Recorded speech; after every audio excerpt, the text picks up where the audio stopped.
Nous sommes en novembre 2024 et je suis appelé pour une estimation dans une commune pas très loin de la mienne. Et je lui estime le bien à cette jeune vendeuse entre 165 et 175 000 euros en prix marché sur le secteur pour que son bien se vende sous 3 mois. Elle me dit qu'elle trouve ça un petit peu bas et qu'elle n'est pas franchement convaincue. Elle fait venir donc du coup une autre agence qui lui en donne 195 000 euros en prix en marge haute et par conséquent, eh bien forcément, je n'ai pas le mandat. On arrive donc du coup début 2025 et je m'aperçois qu'il y a une annonce de particulier sur justement cette commune qui est pas très loin de chez moi et je reconnais forcément le bien en question. Je vois qu'elle publie à 165, donc du coup sur la tranche basse de mon estimation, pour tenter sa commercialisation. Elle m'explique donc du coup ensuite, parce que je lui passe un coup de fil pour lui demander un peu ce qui se passe, qu'elle a énormément de visites et qu'elle ne comprend pas pourquoi est-ce que je lui ai donné une estimation aussi basse vu la folie immobilière qu'il y a en ce moment au vu du nombre de visites qu'elle a. Je lui explique gentiment que tout simplement elle est effectivement dans le prix du marché et je lui fais remarquer que quand même les diagnostics ne sont pas encore faits, qu'elle n'a pas encore l'intégralité de son dossier de vente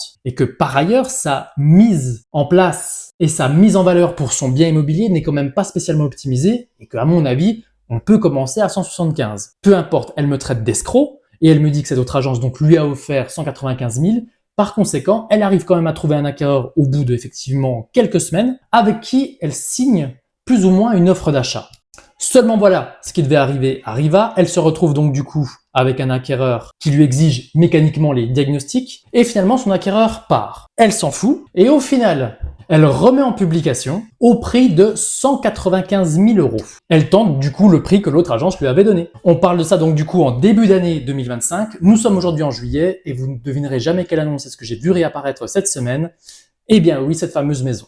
Il y a vraiment une notion de besoin d'être dans de la difficulté chez beaucoup de vendeurs. Et honnêtement, je le comprends tout à fait. Ce phénomène arrivait régulièrement, notamment sur la période entre guillemets de la bulle immobilière, à savoir de 2020 à 2022, parce que à cette époque-là, effectivement, surtout les estimations qu'on faisait qui étaient un petit peu entre guillemets chargées et un petit peu entre guillemets généreuses, eh bien systématiquement, si on avait le bon produit en face, à savoir une maison individuelle avec jardin ou un appartement avec un jardin également ou avec une belle terrasse, eh bien systématiquement, on arrivait à trouver des acquéreurs en face. Et à cette époque-là, très souvent, lorsqu'on arrivait à vendre un petit peu trop vite, on avait des vendeurs qui utilisaient la clause des 15 jours de rétractation sur le mandat pour finalement casser ce justement 10 mandats, pour casser l'offre et pour retenter leur prix tout seul. Et c'est aussi à ce moment-là que je me suis aperçu que tant que les vendeurs ne sont pas arrivés dans la difficulté, eh bien tout simplement, ils ont quelques difficultés à accepter qu'ils sont tout simplement au bon prix.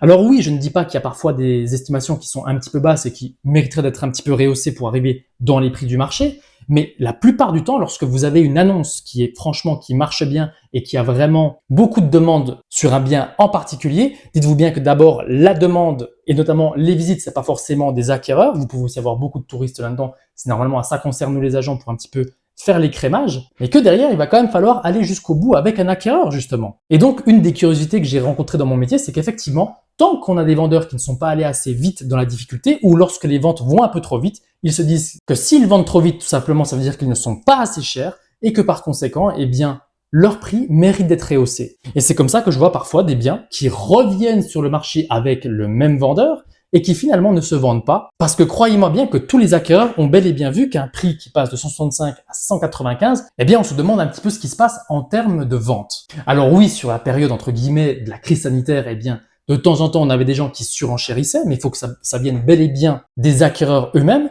Et de manière générale, et dans notre pays, eh bien, si une offre est faite au prix et conditions du mandat, normalement, eh bien, la vente doit se faire. Et ça, c'est quelque chose qui m'a toujours surpris, c'est-à-dire que lorsqu'on suppose, nous les agents, qu'on a bien fait notre travail et parce qu'on a fait une estimation qui était correcte, qu'on a réussi à mettre d'accord notre vendeur par rapport à un prix net vendeur et un prix affiché, et qu'on a réussi à trouver un acquéreur relativement rapidement, eh bien, en réalité, on est très souvent sanctionné parce que souvent les vendeurs se disent, mince, j'aurais voulu tenter plus haut, je voudrais tenter mon prix confort, je voulais en demander un petit peu plus et par conséquent, eh bien, on a des difficultés avec les vendeurs dans ce cadre-là. C'est quelque chose que je pensais qui avait plus ou moins disparu avec notamment les difficultés de vente immobilière, mais pas du tout. C'est une chose que l'on voit encore aujourd'hui et donc c'est pas spécialement un biais qui existe que lorsqu'il y a, on va dire, une grande poussée des prix de l'immobilier. Ça existe un petit peu toujours. On a systématiquement des vendeurs qui veulent tenter leur prix confort et c'est tout à fait normal. Un prix confort, qu'est-ce que c'est? C'est le prix auquel vous accepteriez de vendre votre maison demain sans aucune négociation. Et en général, les prix confort sont un petit peu au-dessus des prix du marché. Évidemment que les situations parfaites, c'est lorsque le prix confort est dans le prix du marché. C'est là qu'on a, entre guillemets, les meilleures opérations. Mais honnêtement, c'est quelque chose d'assez rare. Et on a également un biais d'ancrage qui fait que on a une croyance sur un prix que l'on a. Et le fait que des acquéreurs ou qu'un agent vienne dire que ce prix n'est pas le bon, eh bien, en réalité, est une agression parce qu'on a notre croyance sur notre bien. Et qui de mieux que nous pouvons savoir la valeur de notre bien. Donc attention, mesdames et messieurs les acquéreurs, lorsque vous voyez un bien qui arrive sur le marché et qui vous semble être au bon prix, eh bien, parfois, vous avez des difficultés avec les vendeurs ou avec les agents parce que oui, vous avez des vendeurs parfois qui se rétractent parce que tout simplement, la transaction est allée trop vite. Et à tous ceux qui voudraient critiquer les vendeurs, qui disent qu'ils sont strictement déconnectés, sachez aussi que par expérience, j'ai remarqué que les acquéreurs les plus pragmatiques sont souvent les vendeurs les plus déconnectés. Vous en faites ce que vous en voulez. Deuxième anecdote que j'avais envie de vous raconter au travers de cette vidéo, nous sommes en 2023 et je suis appelé pour estimer une maison pareille dans une commune pas très loin de chez moi. Je fais mon estimation entre 235 et 255. Au final, les vendeurs me disent qu'ils veulent prendre le mandat à 255 en prix net vendeur. Par conséquent, je suis obligé d'afficher 270. On fait 2 mois de commercialisation, on se retrouve avec une offre à 240 et je dis bien qu'on n'a eu qu'une seule offre parce qu'effectivement, on était quand même un petit peu au-dessus de mon estimation et il y a une barre très psychologique qui est la barre des 250 000, soit le quart de million d'euros. Essayez de vous souvenir de cette notion. Et vu que cette offre était la première et qu'ils n'étaient entre guillemets pas encore pressés, eh bien, au final, c'est la seule offre qu'ils ont eue.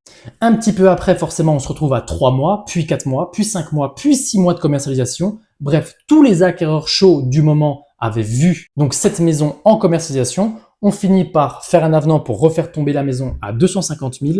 Et à la fin des fins, il s'avère que cette maison a fini par se vendre à, tenez-vous bien, 225 000 euros en prix affiché. Donc attention mesdames et messieurs les vendeurs lorsque vous avez une première offre qui est raisonnable. Même j'ai tendance à dire que généralement les offres les plus chaudes et les plus efficaces sont celles qui tombent en premier. C'est une règle avec beaucoup d'exceptions effectivement, mais c'est une règle quand même et c'est ce que j'ai remarqué dans mon expérience en négociation immobilière. Par conséquent, essayez d'être quand même relativement sensible aux premières offres qui tombent parce qu'en général, malheureusement, ce sont les meilleures. Et le fait de la repousser et de laisser par conséquent votre bien, entre guillemets, sur les différents portails et qui reste, entre guillemets, se faire millonner, qui va devenir une annonce morte, eh bien, va faire que très souvent, le prix que vous auriez pu en avoir à un instant T sera beaucoup plus fort que ce que vous aurez à un instant T+1. Bref, votre bien perd de la valeur parce qu'il est tout simplement mouliné. Donc, essayez de faire gaffe à vos premières offres. Elles sont souvent les meilleures.